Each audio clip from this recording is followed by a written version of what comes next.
I've got a couple different things I want to do today in the video. Number one, got a Codger blend to review, and number two, little bonus content. That package that I said was coming in the mail a few days ago, well, it got here today, and so I'm gonna open that up. Uh, so we're gonna do a couple different things. First thing is Codger blend review.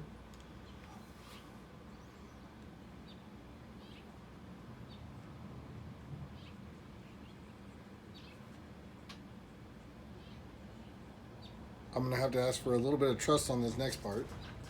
Uh, I was gifted a sample of Carter Hall, and I don't have the pouch. I don't have a pouch. I don't have a tin. They don't actually even come in pouches anymore. I think they just come in tins, or maybe somewhere you can find them bulk. But the issue I was having with the bulk ones was that where I was looking, the true Carter Hall that I felt like was true Carter Hall was out of stock, and then the other places had.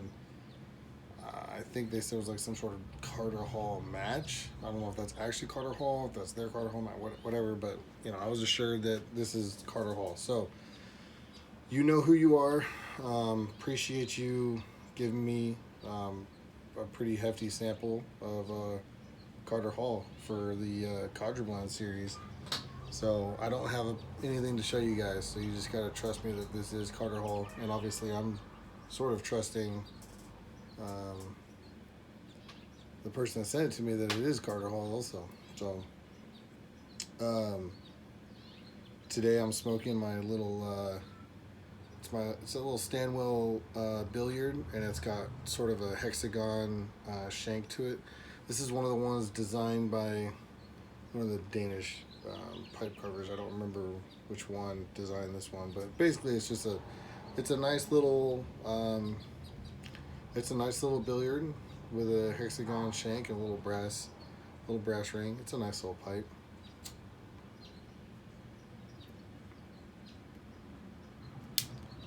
So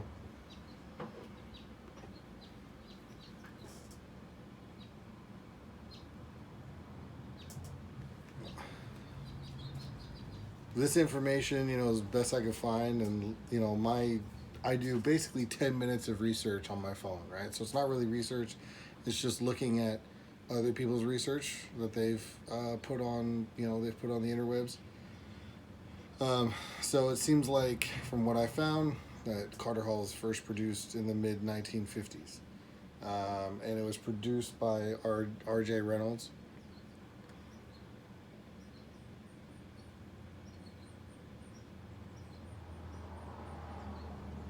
Which most people know R.J. Reynolds is a cigarette tobacco producer. I don't know how much pipe tobacco, or I'm sure they were in the other tobacco games, and I don't actually even know really what they produce now. I know they're still in the cigarette game, but and then in the 1980s, it was acquired by John Middleton, which is a tobacco company that was started in the like the 1850s or something like that. But they acquired Carter Hall sometime in the 1980s, I believe.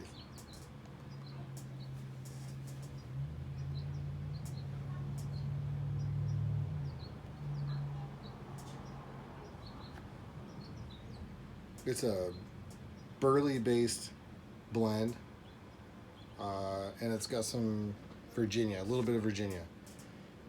Well, I don't know exactly how much, but that's what it says. It's a burley-based blend with some Virginia, and it's got a cocoa, liquor, and chocolate flavoring.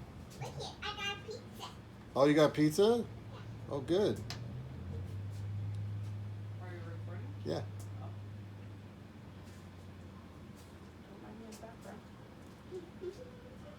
My wife and daughter walking around.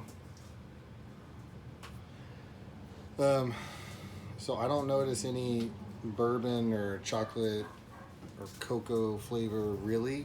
Maybe a little bit, but not too much. Um, it's very, very faint, and I don't know.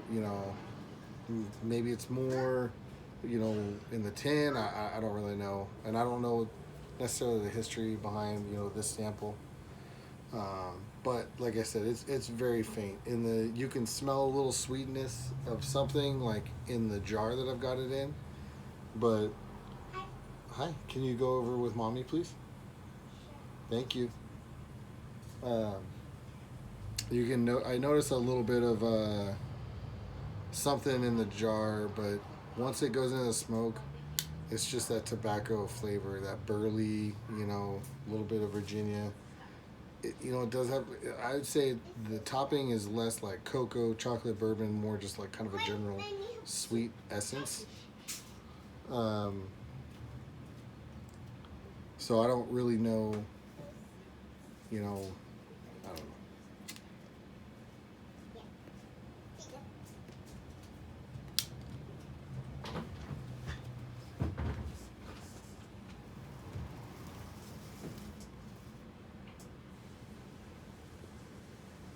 I think it's more that general kind of sweet essence. Um, Not necessarily any one particular flavor. I don't think stands out.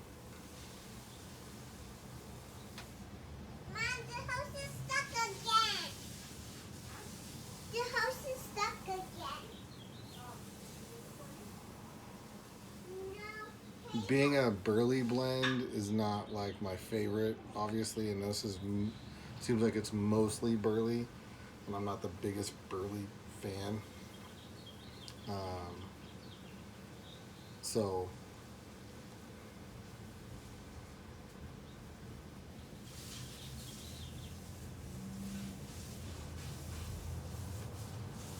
that being said, it's pretty mild. It's pretty mild. It's pretty easy going.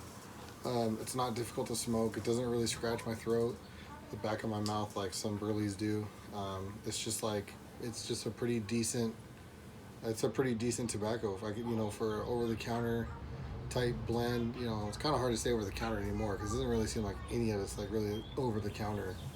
You don't really see much of this stuff. At least where I'm at, you don't really see much of it in stores. I have tried to buy a couple, like a pouch here and there of. I think I tried to buy a pouch of Sir Walter Raleigh like maybe 6 months ago from a local tobacco store, and it was so dry it was like dust. I don't know how long it had been there, um, but I opened it up and it was actually like a brick, and then as soon as you touched it, it would just like turn to dust. So I just don't think it's really. It's hard to say anything's over the counter anymore.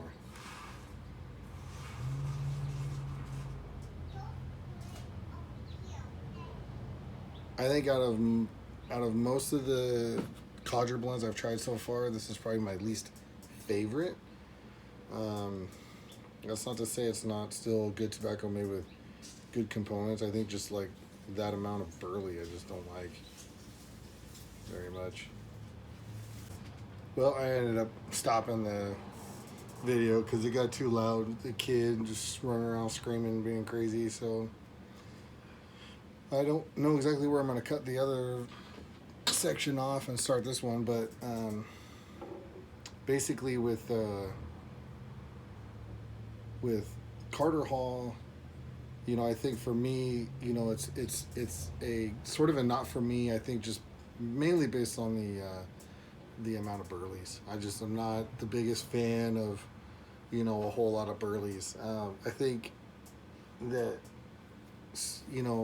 I'm not like a no burley never type of guy, but I think it's like the right scenario, the right situation, and I didn't actually, and I actually didn't realize how much burley was actually in Carter Hall until I smoked it a few times, and I always kind of felt like it was a little bit cigarette-y to me, which makes more sense now. So when I did finally look it up, I was like, oh, it's like mostly burley. And I was thinking it was mostly Virginia with a little bit of burley, and I was like, I don't know. But this, out of all the Codger blends I think I've tried so far, it's probably my least favorite. There was a couple others like Velvet. I think was like perfectly smokable. I just wasn't really a big fan of the topping, so I'd kind of put those two you know, in the same sort of realm. What was another one? Um, Half and Half, I think, was in that same realm where I'm just not a big fan of that topping, but they're like perfectly smokable. Carter Hall's kind of the same thing. It's like perfectly smokable. I'm just not a big fan of like the amount of burley that are in it. That's in it. You know. Um, I just for you know, there are Codger blends out there that I think that I would prefer. Like for instance, like I think I would prefer Captain Black Original. Um, you know, some people might be like, "Man, you're crazy," but you know, I guess it just is what it is.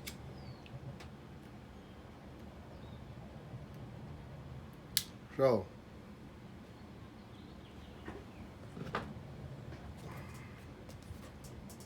let's do a quick box opening here.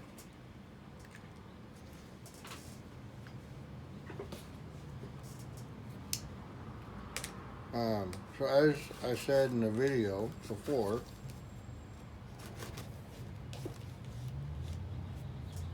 I was cruising on Blue Room Briars rather website, and they had an estate pipe on there, and I kind of hinted at who it might be from. I own a pipe made by this particular artisan or artisans,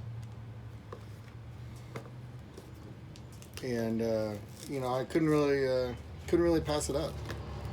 Sizing was about right, based on what I like generally.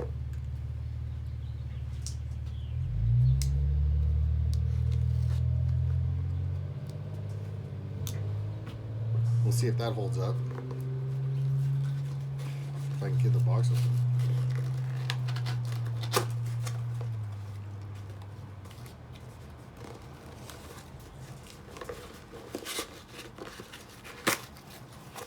Oh, got peanuts.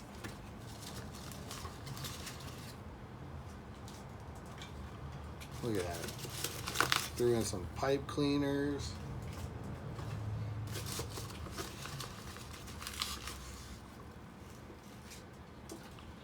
There's a note in here.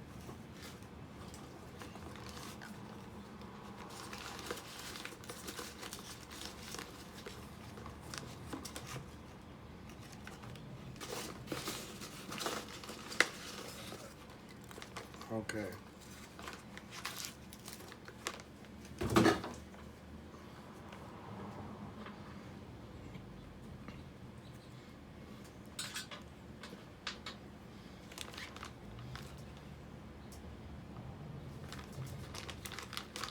Hmm. Interesting. Learn something new every day, folks. There's a note in here that says, "We strongly recommend allowing your pipe to acclimate to room conditions, or maybe I guess outside conditions, 15 to 20 minutes before assembly." I've never heard of this before, and I wonder, huh? Well, I wonder what that brought about, or like how that came about. Maybe one of them had someone had an issue. Um, just a nice little note. This is I called and talked to Scott about this pipe and stuff like that. So just a little note about that. That's kind of nice. Huh?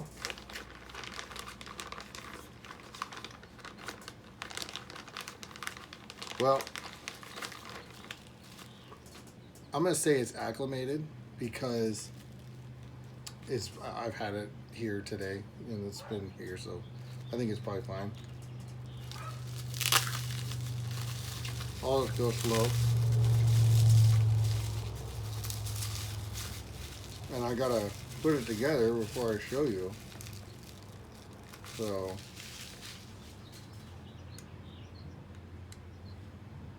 oh yeah. Oh yeah, it's fine. Uh-huh.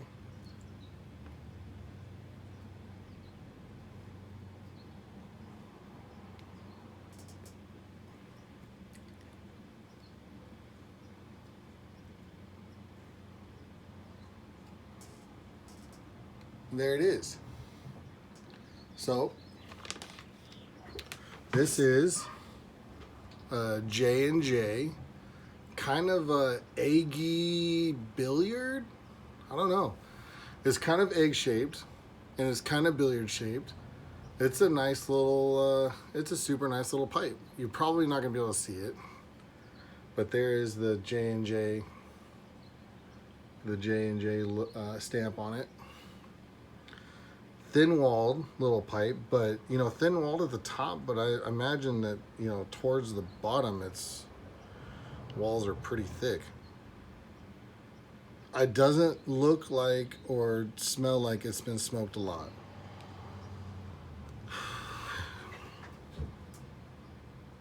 It does smell like it's been a Latakia and Oriental pipe though. I get that smoke. There's a lot of smoky floral, and I you know, I think they've cleaned it. I'll probably give it a little cleaning.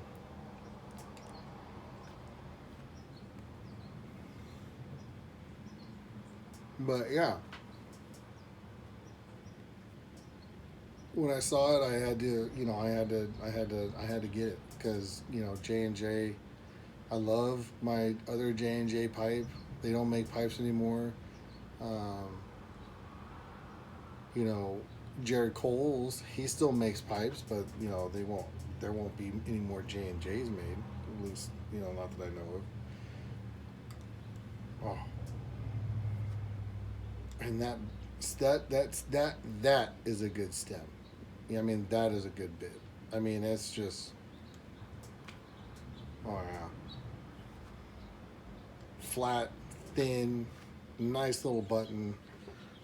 That is what a good stem is supposed to feel like. And I'm sure there's better ones out there, but that's the thing with my blowfish, man. The stem on that is one of the best in my pipe collection, if not the best. So yeah, there you go. And we'll have some more. I'll have some more box openings here pretty soon because I've got 3 orders of tobacco coming, so I'll probably just wait till all 3 boxes get here, and then I'll just do them all at once. 2 of them are from the same place.